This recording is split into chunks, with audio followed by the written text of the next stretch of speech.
There is a moment right before a telephone rings when the room is completely still, and somewhere inside you, you already know, you have felt that before, that quiet certainty that arrives just ahead of the thing itself, not a wish, not a hope, something older than both of those. A kind of inner recognition that what is about to happen has in some way already happened. I want you to sit with that for a moment before we go any further, because what I am going to share with you tonight begins exactly there, in that stillness, in that quiet space just before the ring. That is where everything we are going to talk about lies, not in the noise of wanting, not in the restlessness of reaching, in the stillness that already knows. Now, I want to talk to you about someone specific. Someone whose name, if I said it aloud right now, would cause something to shift just slightly in the center of your chest. You know who I mean. You did not come to this video by accident tonight. You came because there is someone you want to hear from, someone you want to reach out to you, someone whose voice, coming through the receiver of a telephone, would feel like rain after a long dry summer. And I want to tell you something about that person, something you may not have considered before. They already want to call you. I want you to hear that and not brush past it. Don't let your mind immediately produce reasons why that can't be true, or hasn't been true lately, or seems unlikely given how things have been. Just let the statement rest there for a moment. They already want to call you. Because what you are going to come to understand tonight, slowly, gently, completely, is that the inner world and the outer world are not two separate places. They are the same place, seen from different angles. And when you shift what is true in one, you shift what is true in the other. Not eventually, not someday, now. Let me tell you the mistake first. Because there is one, and it is a very specific one, and I have seen it so many times that I can describe it to you in precise detail, and when I do, you are going to recognize yourself in it completely. And that recognition is not cause for shame, it is cause for relief, because you cannot correct a direction you cannot see. Here is the mistake. Most people, when they want to hear from someone, spend the majority of their inner life rehearsing the absence. They lie down at night and they think about the silence. They pick up their telephone and they notice that it has not rung. They replay old conversations in their minds, and in those replays there is always a faint quality of loss to them, a reaching towards something that is being remembered as gone. They imagine the call, yes. But the imagining is thin, and underneath it, heavier and more real, is the feeling that the call has not come, that this person is far away, that something stands between them. And I want you to understand, without any judgment, with only patience, that this is the very thing that keeps the silence in place. Not because you are being punished, not because the universe is withholding anything from you, but because the inner world is always expressing itself outward. What you dwell in, you dwell in. What you rehearse in the quiet of your own mind becomes the atmosphere you breathe, and that atmosphere shapes everything. So the correction I want to offer you tonight is not a new technique. It is not a system. It is not something you will need to practice for months before you begin to see results. It is simply a shift in where you choose to stand inside yourself. A shift from the feeling of absence to the feeling of presence. From the memory of distance to the memory, and I use that word deliberately, the memory of closeness. Because here is what I want you to understand about the imagination. It does not know the difference between what has happened and what you are experiencing right now in the theater of your own mind. It cannot tell. It does not check the date. It does not look out the window to see what year it is. It simply responds to what you are feeling. And if what you are feeling is real, fully, bodily, warmly real, then as far as your inner world is concerned, the thing is real. The call has come. The voice is there. The connection is established. And here is where I want to slow down, because this is the heart of everything. I want you to remember a time, and you have one, you have many, when you were talking to this person and it was easy. When you were laughing, or listening, or saying something that made them laugh, and the whole exchange had that quality of warmth that only happens between two people who genuinely like each other. You know what I am talking about. You have felt that with this person. that ease, that aliveness, the way time moves differently when the conversation is good. I want you to bring that feeling into your body right now. Not the memory as a picture on a screen, the feeling, the warmth of it, the slight relaxation in your shoulders, the way your chest opens just a little. The quiet delight of being heard and of hearing. Let it come into you now, as if you are stepping into warm water. Good. Just stay there for a moment. Now I want to build something with you. I want to give you the exact experience of the call you are waiting for, not as a fantasy you are watching from a distance, but as something you are living right now, in this moment, in the reality of your own inner world. And I want you to know before we begin that this is not pretending.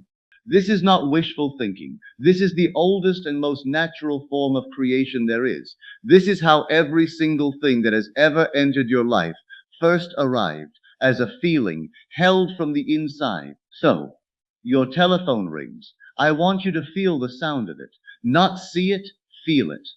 That particular quality of a ringing telephone that cuts through quiet and announces something. And in this moment, when you see the name on the screen, I want you to feel the recognition, the small, involuntary smile. The way your whole body just slightly orients toward the call, the way a plant orients toward light. It is them. Of course it is them. You answer. And the first thing you hear is their voice. And their voice has that quality it has when they are genuinely glad. Not polite, not obligated, glad. There is a kind of energy in their voice that tells you they have been wanting to do this, that this call is something they chose freely and with pleasure. And their first words to you, I want you to hear them, are something like, I have been thinking about you. I don't know why it took me so long. I just wanted to hear your voice. Feel what that does in your chest when you hear it. Don't rush past it. Let it land. They keep talking, and there is that ease again, that same ease you remembered a moment ago. They are telling you something that happened recently, something that reminded them of you, and there is laughter in their voice and in yours, and the whole call has that texture of something natural, something that was always going to happen, something that feels less like a new beginning and more like a continuation, like no real time passed at all. And at some point in this call, there is a moment of quiet, not awkward quiet, the other kind, and one of you says something simple. Something like, I've missed this. And the other one says, I know, me too. I want you to sit in that. Now, I want you to say something to yourself, right now. Not aloud if you don't want to. But I want you to let it land inside you with weight and with certainty, not as a wish or a prayer or an aspiration, but as a statement of what already is in the world that you carry inside you. He is calling me. She is calling me. The connection between us is alive and it is real. Say it in whichever form belongs to you. And feel, as you say it, not the hoping of it, the knowing of it. This is your anchor. I am going to come back to it. Now let me speak to the doubt, because I know it is there. I have sat across from it in 1,000 different faces.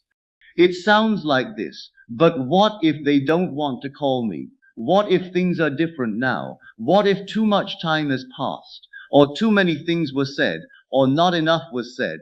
Or the circumstances are complicated in ways I can't control? And I want to say to you very gently, very directly, I understand why the mind produces those questions. The mind is a record keeper. It is very good at cataloging what has happened and projecting it forward. It is much less comfortable with the idea that what is inner can shape what is outer. It wants evidence before it is willing to believe, and so it can only ever confirm what has already been. That is not a flaw in you. That is simply the nature of the thinking mind. But you are not only your thinking mind. You are also something deeper, something that has always known things before they happened, something that feels the truth of a situation without needing to argue for it. That is the part of you I am speaking to tonight. That is the part of you that is perfectly capable of standing in the feeling of the call as if it has already come. And here is what I want to say about circumstances. Circumstances do not create your inner world. Your inner world creates your circumstances. I know that sounds backward. I know it sounds like I have the order of things reversed, but I want you to stay with it because once you feel the truth of this, not think it, feel it, everything changes. The question stops being what do the circumstances allow and becomes what am I dwelling in? Because what you dwell in is what grows. This person has a nature. They have warmth in them. They have a part of them that remembers you with tenderness. You know this. You did not love a stranger. You loved someone real. And the reality of who they are includes the part that is glad when you are close. That part of them does not disappear because of time or silence or distance. It is there right now, in them, available to be awakened by what you are holding in your inner world. So hold the call, hold the warmth of it, hold the sound of their voice when they are happy to hear yours. And now I want to return to your anchor. Let it come back into you now, quietly, like something you simply know. The connection between us is alive. They are calling me. This is already real. Feel it land. Good. Now I want to give you something practical, something simple, something that asks nothing of you in terms of discipline or effort or forcing. Because the truth is, the place where this work is done most naturally and most powerfully is not in the daytime when the mind is busy and the world is loud. It is at night, right at the edge of sleep. Here is what I want you to do tonight and every night until you have what you are waiting for. As you lie down, as the room goes quiet, as the day releases you and your body begins to soften, I want you to play the call, not force it, not labor over it. Simply play it the way you might hum a song you love. Easy, natural, a little sleepy. Let the call come through in your imagination with that warmth we built together earlier. Let yourself hear the voice. Let yourself feel the ease. Let yourself arrive at that moment of quiet in the middle of the call. I've missed this, me too. And let yourself fall asleep inside that feeling, not reaching for it, not hoping for it, resting in it. The way you rest in the memory of something that already happened. Because as far as your inner world is concerned, it has. That is all. No effort, no concentration, no special state to achieve, just the feeling and sleep. And in the days that follow, I want you to do one more thing, and it is perhaps the most important thing I will say to you tonight. I want you to stop listening for the silence. Stop noticing the absence of the ring. Stop treating the distance as a fact that needs to be overcome. Instead, when you find yourself reaching for the telephone and feeling the hollow of expectation, I want you to simply return to what you know. Return to the anchor. Say it to yourself the way you would remind yourself of something obvious, not with desperation, with quiet confidence. The connection is alive. They are calling me. This is already real. And then let it go, not because you are giving up, but because you do not need to carry something that is already done. You simply let it be what it is, and you go on with your day with that settled quality of someone who is not waiting because they have already received. This is not indifference. This is not detachment in the cold sense of the word. This is the posture of someone who trusts, who has planted something in good soil and does not need to dig it up every morning to see if it is growing. Let it grow. I want you to understand that there is nothing passive about what I am asking you to do. Holding a feeling deliberately, with warmth and with certainty, against the pressure of doubt and circumstance and the habit of worry, that is one of the most active things a human being can do. It requires something real from you. It asks you to choose again and again where you are going to stand inside yourself. And every time you return to the feeling of the call, every time you come back to the sound of their voice and the ease and the warmth, you are doing something. You are building something. You are establishing something in the world of causes that cannot help but find its way into the world of effects. Because there is no wall between the inside and the outside. There never was. That wall exists only in the belief that the inner world is somehow less real than the outer one. But the inner world is the only one you have ever actually lived in. Everything you have ever known, every face, every voice, every room, every season, you have only ever known it from the inside. The outer world arrives in you. You do not arrive in it. Which means the call held firmly and warmly from within, is not a wish aimed at a distant target. It is a claim made in the only world that is fully yours. So claim it, tonight, in the warmth before sleep, with the ease of someone who already knows. Come back one more time to what you know. Let it settle in like something coming home. The connection between us is alive and real. They are calling me. I know it the way I know a warm room from the cold. I am already there. Stay in that. This is not the end of something. This is the beginning of you moving through your days with a different quality. Not anxious, not reaching, not listening for the silence. Moving through your days the way a person moves through a house where they know they are welcome. Quietly, warmly, with the full confidence that the door will open when they knock, because it always does for someone who knows they belong inside. That is the whole of it. Not complicated, not new, as old as anything you have ever felt. The call is coming. The voice is warm. The connection is alive. You already know.